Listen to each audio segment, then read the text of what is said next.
अस्सलाम वालेकुम, मेरा नाम है ज़ुहैब भट्ट और आप देख रहे हैं पीएसएल की स्पेशल ट्रांसमिशन चैनल 24 के ऊपर। हमारे साथ हमारे जो मोअज़्ज़ज़ मेहमान हैं उनका तारुफ मैं करवा दूं। सलीम मलिक साहब हमारे साथ मौजूद हैं। सर बहुत बहुत शुक्रिया हमें ज्वाइन करने के लिए।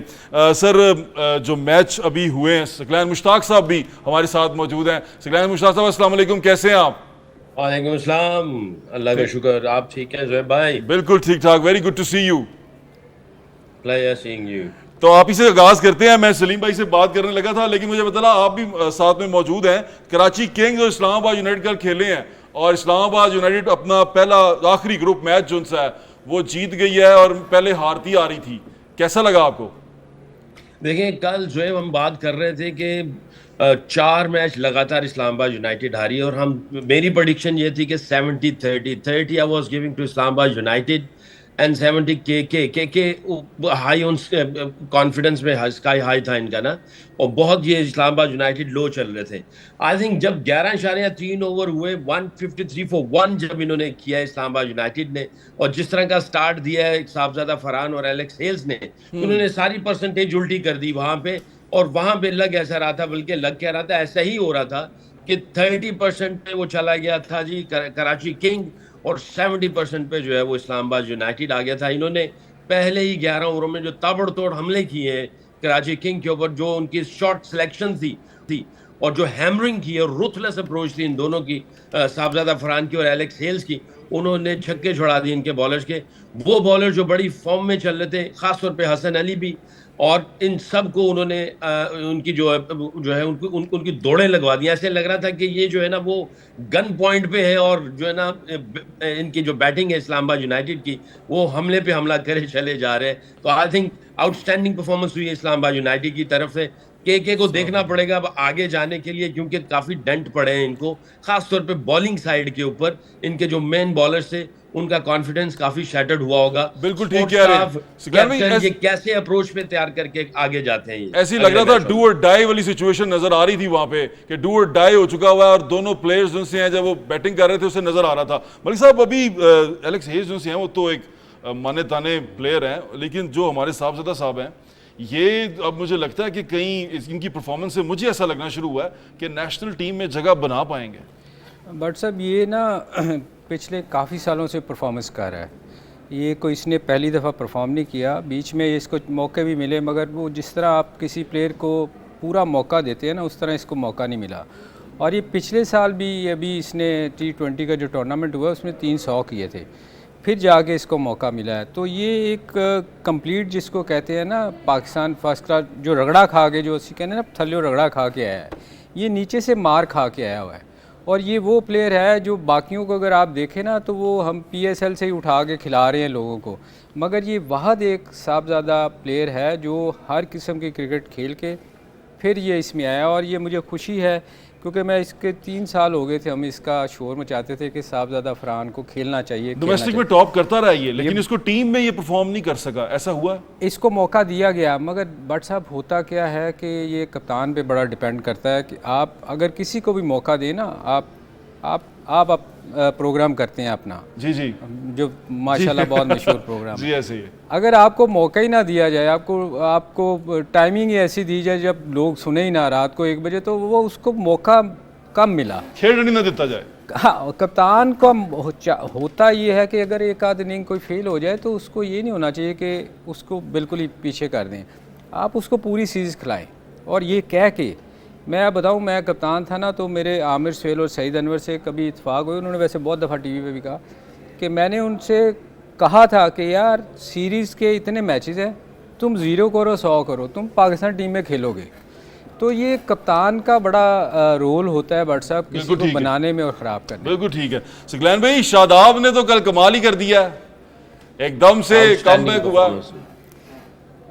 उसने चारों दामाद के बारे में कम बोलेगा वो कह रहे हैं दामाद के बारे में कम बोलेंगे।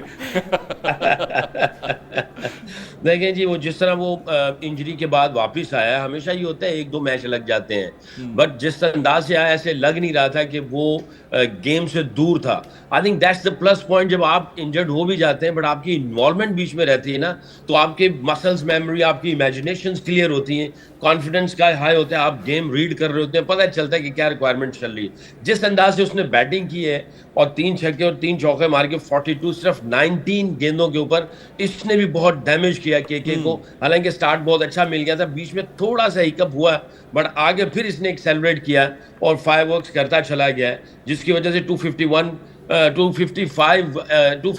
कर चुके हैं ये। बट आई थिंक इसकी बैटिंग आउटस्टैंडिंग रही, साथ में बॉलिंग में भी दलेराना बॉलिंग की उसने, फील्डिंग भी अच्छी की, और प्लस जो है जो उसका आई थिंक एक्सपीरियंस है कप्तानी का।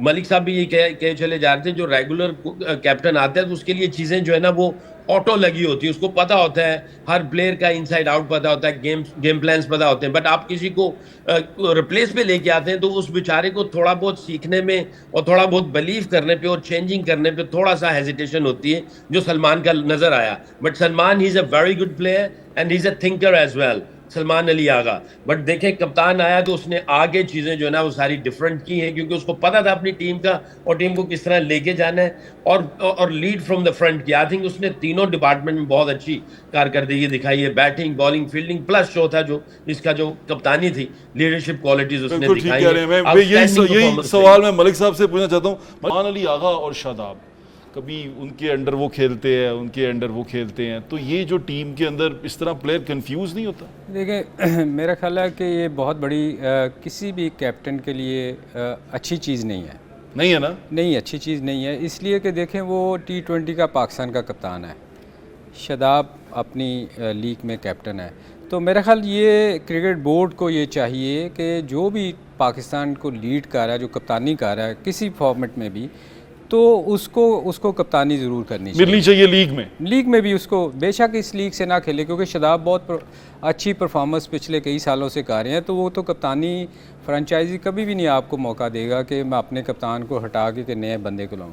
मगर ये आगा को ख़ुद सलमान को चाहिए था वो किसी और तरफ जाके कप्तानी करता, या क्रिकेट बोर्ड को ये चाहिए कि अपने जो भी कैप्टन है उनको कैप्टन ही रखे, उनको कैप्टन देखे ना, आगे जाके उसने कप्तानी करनी है। तो ये यहाँ फिर इसी तरह सियासतें शुरू होती हैं बट साहब कि एक कप्तान खेल रहा है पाकिस्तान का किसी के अंडर, तो फिर दिल में बातें रहती हैं, ज़रूर रहती हैं, आप जो मर्जी कर लें। और हम तो वैसे ही दिल पे लेने वाले लोग हैं हम छोटी छोटी बातें दिल पे ले लेते हैं। तो ये अभी दोबारा ये जो हैं हमारे साहिबजादा फरहान, मैं इनके बारे में दोबारा बात करना चाहूँगा कि साहिबजादा फरहान को मौका मिलना चाहिए टीम में। मेरे ख्याल से अगर वो इस तरह का टैलेंट है तो उसको आगे आना चाहिए। नहीं बट साहब, तो ये अब ना चाहते हुए उसको मौका मिलेगा, क्योंकि कई दफ़ा ऐसा होता है कि आप बड़ी कोशिश करते हैं कि मौका ना मिले, क्योंकि उसकी परफॉर्मेंस इतनी अच्छी उसने कर दी है, और जब लोग देख रहे होते हैं, जो व्यूअरशिप है ना वो फिर उड़ा के रख देती है। हम वही देख रहे हैं कि बड़ा अच्छा खेल रहे हैं। हाँ नहीं, अब सब लोगों ने, चूँकि उसने परफॉर्मेंस इतना अच्छा कर दिया है, मगर उसके साथ एक चीज़ की ज़्यादती नहीं करनी चाहिए कि अगर कोई फेलियर होता है एक आध मैच में तो उसको बाहर नहीं निकालना चाहिए। मलिक साहब, एक ओवरऑल सवाल पूछता हूँ मैं आपसे, वो ये कि अब देखें हमारी टीम पिछले हम कितने मायूस हुए, चैंपियंस ट्रॉफी में कितने मायूस हुए, हम होस्ट होके उसमें से निकल गए। आपको इस सारे सीजन के अंदर PSL के अंदर कोई ऐसा शाइनिंग स्टार नजर आया कि यार ये बंदा जो है ना ये परफॉर्म कर सकता है नेशनल टीम के अंदर और इसको होना चाहिए?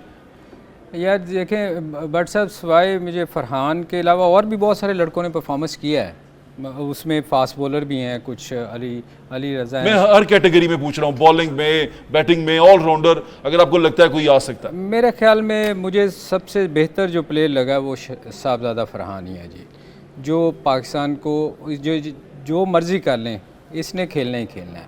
और जिस तरह अंडर प्रेशर वो खेला है, क्योंकि ये अंडर प्रेशर था, 4 मैच हारे हुए हैं और एक मैच को लेके चलना है, अब उस मैच को जीतना भी लाजमी है, ग्रुप का आखिरी मैच है, और जिस तरह वो आगे चल रहा है, मेरे ख्याल से ये बहुत बड़ी बात थी, और प्रेशर बहुत ज़्यादा था प्लेयर्स के ऊपर। मेरे ख्याल एक गुड लक उनकी ये थी कि दूसरी टीम जो थी ना जी, कराची, वो क्वालिफाई कर गई हुई थी। जो कल का अगर आप मैच देखें ना बट साहब, तो वो बड़ा ही रिलैक्स खेले हैं, 100-150 पे जाके उनकी पहली विकेट गिरी है। और यकीन करें, वो मुझे ऐसे, मैं मैच देख रहा था, ऐसे लग रहा था जैसे बुक पे हो रहा है, हर बॉल पे चौका छिक्का, और कोई बंदा मुझे ये नज़र नहीं आया कि इंटेंट शो किया कि यार मैंने आउट करने की कोशिश की, वेरिएशन लाने की कोशिश की हो। देखें, जब ऐसी विकेटें होती हैं जो आसान विकेटें होती हैं, उस पर आपको जान मारनी पड़ती है। बिल्कुल ऐसे ही है। आपने आगे किसी ने स्लो वन नहीं कोशिश नहीं की, स्लो बाउंसर नहीं किया, तो ये कल का मैच ना मुझे लग रहा था कि मेंटली जो कराची है ना वो फाइट नहीं कर रही उस तरह जिस तरह करनी चाहिए। कॉन्फिडेंस में तो नहीं, ओवर कॉन्फिडेंस हो गए थे। ये इनको बड़ा नुकसान होगा। इसका बड़ा नुकसान बट साहब ये हुआ है कि जो टॉप की 2 टीमें हैं उनको 2 मौके मिलने हैं, एक ने फाइनल में चले जाना है और एक ने सेमीफाइनल खेलना ये है। तीसरे नंबर से ये नीचे आ गए हैं, ये नीचे आ गए हैं। अब इनको ये देखें ना, एक मौका मिलेगा।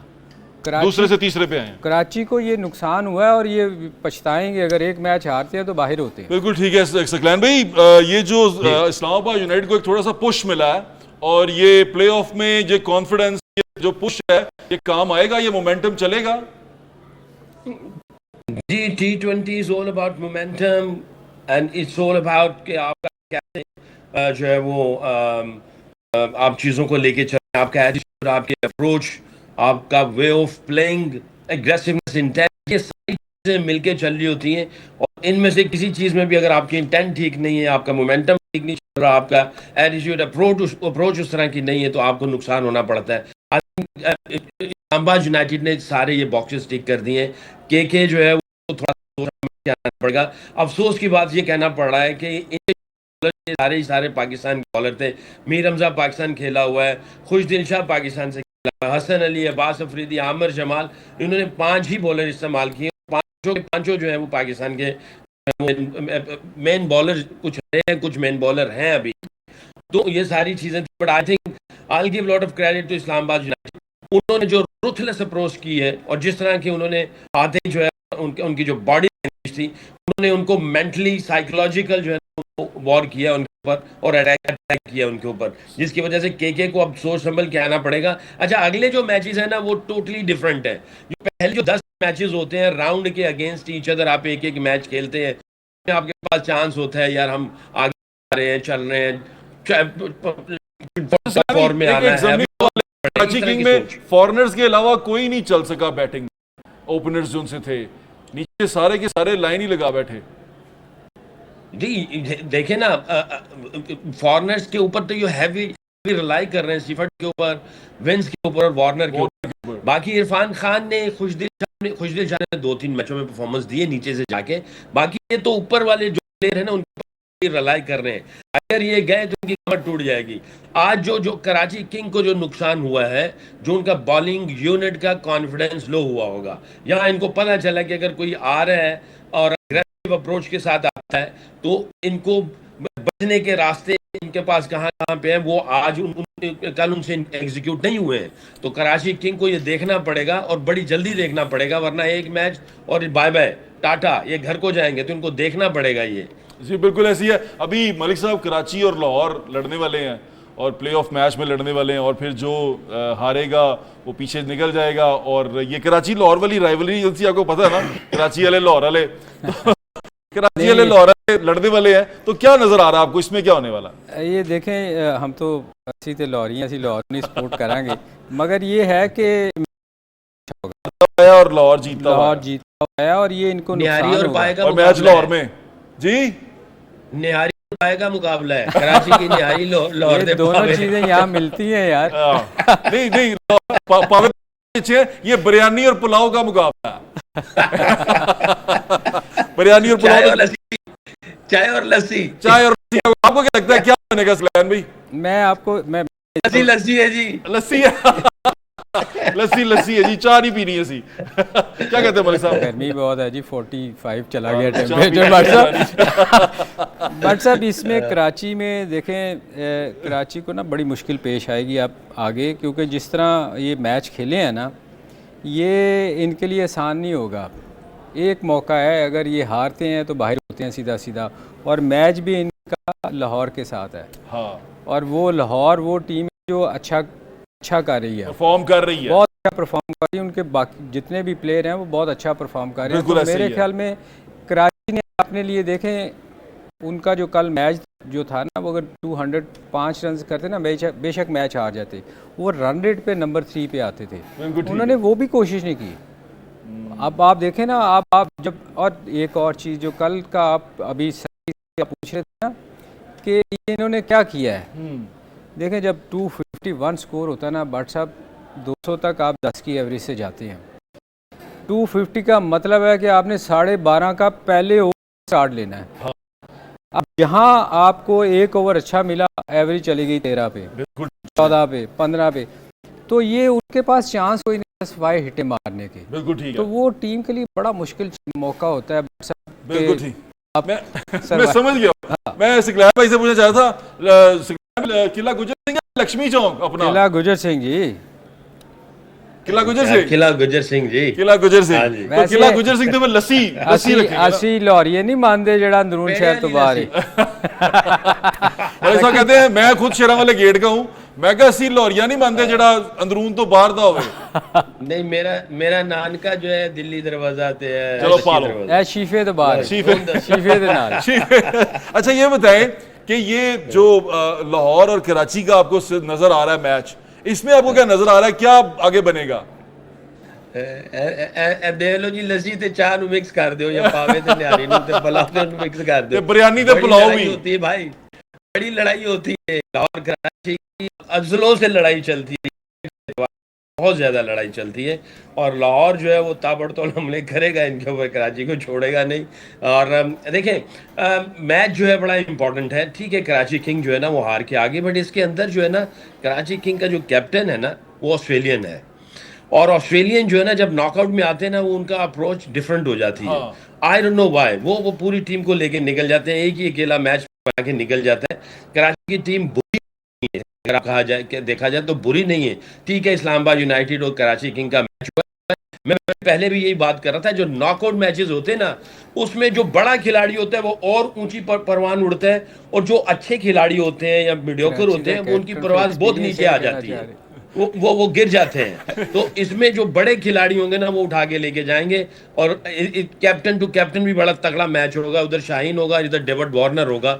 इन दोनों की भी जो है ना वो आपस में ठीक ठाक वो चल रही होगी अंदर। तो कराची किंग आएगा पूरी। तो मलिक कुछ कहना चाह रहे हैं? मलिक साहब की बात सुने, फिर ब्रेक लेता हूं मैं। मलिक साहब सकी आपका मतलब है कि वार्नर एक्सपीरियंस कैप्टन है और उधर एक्सपीरियंस कैप्टन नहीं है, फर्क तो है ना, ये इस पे क्या कहते हैं? ओहो नहीं, मैं ये कह रहा हूँ कि दोनों यार खुल के कह देना। नहीं, डेविड वार्नर का एक्सपीरियंस तो बहुत ज्यादा है, वो शाइन से बहुत ज्यादा खेला हुआ है, अंडर ग्रेट कैप्टन खेला हुआ है, तो उसकी छतर छांव के नीचे से उसके पास बहुत ज्यादा एक्सपीरियंस होगा। शाइन के पास उतना एक्सपीरियंस नहीं है, but he is very aggressive too. बिल्कुल ठीक है, देखते हैं कि कल के मैच में। बिल्कुल ठीक है, मैं भी हम एक छोटा सा ब्रेक ले लें, ब्रेक के बाद यहीं से इस ट्रांसमिशन को ज्वाइन करेंगे। Take a break. Welcome back. बातचीत हो रही थी पीएसएल की, और पीएसएल में एक और बड़ा अहम मैच होने वाला है, पहला क्वालिफाइंग राउंड का मैच है, और उसके अंदर इस्लामाबाद यूनाइटेड कोयटा ग्लैडिएटर से मुकाबला करेगी मलिक साहब। और मेरे ख्याल से ये क्वालिफाइंग राउंड है, इसमें जो टीम जीतेगी वो सीधी फाइनल में। इसीलिए भट्ट साहब मैं कह रहा था कि कराची ने बहुत बड़ा ब्लंडर किया है कि ट्राई नहीं किया। 205 रन शायद वो दिखा रहे थे कि अगर वो करते तो रन रेट पे वो नंबर 2 आ सकते थे। हाँ। अब देखें उनको नुकसान क्या होगा कि अब अगर वो हारती है लाहौर से जी तो बाहर हो जाएगी।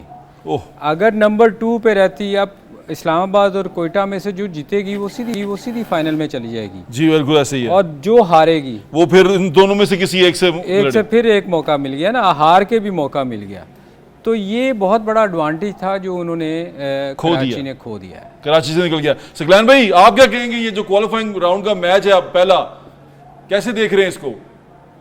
देखिए, कोयटा ग्लैडिएटर ने इस्लामाबाद यूनाइटेड को बहुत ही कन्विंसिंगली मारा था, 260 प्लस किया था गालिबन, और इस्लामाबाद यूनाइटेड जो है वो तकरीबन कुछ 80-90 रन से हार गया था। इस्लामाबाद यूनाइटेड में काफ़ी इश्यूज भी थे, कैप्टन भी इंजर्ड था, वो था नहीं कैप्टन, कुछ और चीज़ें चल रही थी, और वो थोड़ा सा इनका जो फॉर्म थी ना उसमें डिप आई थी। अब इस्लामाबाद यूनाइटेड थोड़ा सा राइज पे जा रही है। कोयटा ग्लैडिएटर आउटस्टैंडिंग क्रिकेट खेली, इसमें कोई शक नहीं है, और इस्लामाबाद यूनाइटेड को अपनी उसी अप्रोच पे जाना पड़ेगा, और ये नहीं देखना पड़ेगा कि भी हमारे पास हारने के बाद भी एक और चांस है। इन दोनों को ऐसी अप्रोच पे नहीं जाना चाहिए, इनको बस ये है कि ये सेमीफाइनल है, दैट्स इट। इसके बाद एक और मौका है, उसको निकाल देना चाहिए ज़हन से, और 2 मैचों को सामने रखते हुए दोनों को खेलना पड़ेगा। I think it will be very exciting match. Quetta gladiator जो टॉप पे गई है 2 हारने के बाद, उन्होंने रुथलेस क्रिकेट खेली है, और जो विव रिचर्ड का जो ड्रेसिंग रूम के ऊपर जो धमाल डालना था और जो वाइब्स क्रिएट की हुई थी मोइन खान ने, और I think I will give lot of credit to छोटा जो हमारा लेफ्ट हैंडर जो खिलाड़ी है, जो कैप्टन है इनका, साउथ शकील, उसको भी मैं बहुत सराहूंगा कि उसने किस तरीके से यूनिट को लेके गया है। तो आई थिंक ये मैच बहुत मजेदार होने वाला है। दोनों को इस मैच को सेमीफाइनल ही समझना चाहिए। अच्छा सकलैन भाई, आपने साउथ शकील की बात की, ओपनिंग उसी को करनी चाहिए। मेरा ख्याल है जब वो करते ही आ रहे हैं, अब आके तो कोई चीजें चेंज नहीं करनी चाहिए।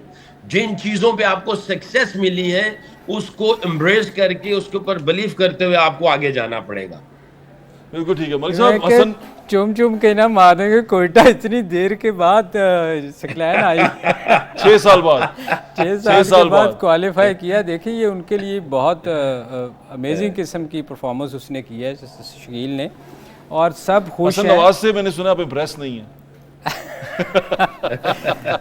सर देखें, मैं हर उस बंदे से इम्प्रेस नहीं हूँ जिसको पाकिस्तान ने बहुत मौका दिया और वो उसमें परफॉर्म ना कर सका। तो अब क्या लगता है? देखें, आप साहबजादा की बात करते हैं ना, फरहान की बजाय अगर आप इनको देखें ना तो ये पिछले 5-5, 10-10 साल से पाकिस्तान के लिए खेल रहे हैं। अच्छा। और वहाँ अच्छी परफॉर्मेंस नहीं रही। मैं किसी के पर्सनल खिलाफ नहीं हूँ, मैं क्रिकेट की बात मैंने भी पूछा, इम्प्रेस नहीं है वो इसलिए कि जब आप किसी को बहुत ज़्यादा मौका दें और वहाँ जहाँ इंटरनेशनल लेवल पे आप परफॉर्मेंस ना करें तो फिर आपका, बेशक यहाँ तो देखें लोकल क्रिकेट में क्या होता है भट्ट साहब, मैं तो तुसी बॉलिंग कर रहे होने वहाँ तो नया आया इसने 5 मैच खेले। नहीं वो अच्छा बैट्समैन की बात कर रहे हैं। मैं सॉरी वो एक लेफ्ट नहीं, मैं उससे बिल्कुल हूँ, मैं आई एम सॉरी, मैं गलत मैं तरफ चला गया, मैं स्पिनर की तरफ चला गया। नहीं उससे मैं बिल्कुल एग्री करता हूँ, वो अच्छा प्लेयर है उसमें। चले हमें दूसरे का भी पता चल गया ना। एक तीर से 2 शिकार हो गए। भट्ट साहब ने मैंने दूसरी तरफ ले गए ने। नहीं वो उसमें टैलेंट है जी। आप इब्रार की तो नहीं बात कर रहे? नहीं वो एक हमारा लेफ्टी है। अच्छा ठीक है। दूसरी तरफ चला गया। नहीं उसकी बैटिंग की देखें, उसने बहुत अच्छा परफॉर्म करा है। मगर मेरा मानना है भट्ट साहब कि आप किसी बंदे को भी मौका देते हैं ना तो उसको 2-3 सीज़न ज़रूर देखने चाहिए। ठीक है। होता क्या है कि हम एक सीज़न में ना जब परफॉर्म कोई करता है ना तो हम उसको बहुत ऊपर ले जाते हैं। जब वो इंटरनेशनल क्रिकेट में जाता है ना तो वहाँ आपने और मैंने बॉलिंग नहीं, लोकल बॉलर्स ने बॉलिंग नहीं करनी होती, वहाँ इंटरनेशनल बॉलर बॉलिंग करते हैं और वो आपको लूज़ बॉल नहीं देते। तो ये चीज़ें जो है ना, मैं हमेशा कहता हूँ कि आप प्लेयर्स को ज़रूर मौका देना, इस वक्त मौका देना चाहिए। अच्छा। आप खेल रहे हैं ना इसके खिलाफ अभी जो सीरीज होनी है 16 जी बिल्कुल, बांग्लादेश। तो बांग्लादेश के खिलाफ आप अपने नए प्लेयर को जरूर मौका दें ताकि वो अगर स्कोर करता है तो कॉन्फिडेंस बनता है। अगर आप किसी मुश्किल टूर पे लेके जाएं जैसे न्यूजीलैंड था तो नए प्लेयर के लिए बड़ा मुश्किल होता है। न्यूजीलैंड इतना भी मुश्किल नहीं होना चाहिए था, हमने बना लिया था। नहीं भट्ट साहब, वहाँ थोड़ी सी विकेटें ना थोड़ी सी मुश्किल थी हमारे प्लेयर्स के लिए, हमारी सिलेक्शन गलत हुई थी। अच्छा चले भाईजान, सकलैन भाई फिर आप क्या देख रहे हैं? अब कल के मैच में कौन जा रहा है? एक 30 सेकंड में बता दें, क्वालिफाइंग में इस्लामाबाद या कोयटा? इस्लामाबाद या Quetta. I think 55-45, 55 towards Islamabad, 45 towards Quetta Gladiators. Okay Malik साहब, आप क्या कहते हैं? यार ये तू अपने दमाद दी है तो खुल के क्यों नहीं बोल रहा सके? 5%। मुझे वैसे इस्लामाबाद इसलिए भी पसंद है कि जी उसमें एक चीज़ उन्होंने जो डूसन को ऐड किया है ना जी, साउथ अफ्रीकन, ये बड़ा अच्छा प्लेयर है। ठीक है, गो के उसके अभी स्टार्ट है, थोड़ी इस्लामाबाद बेहतर टीम लग रही है। बिल्कुल ठीक है। इस्लामाबाद आपको लगता है क्वालिफाई करेगी?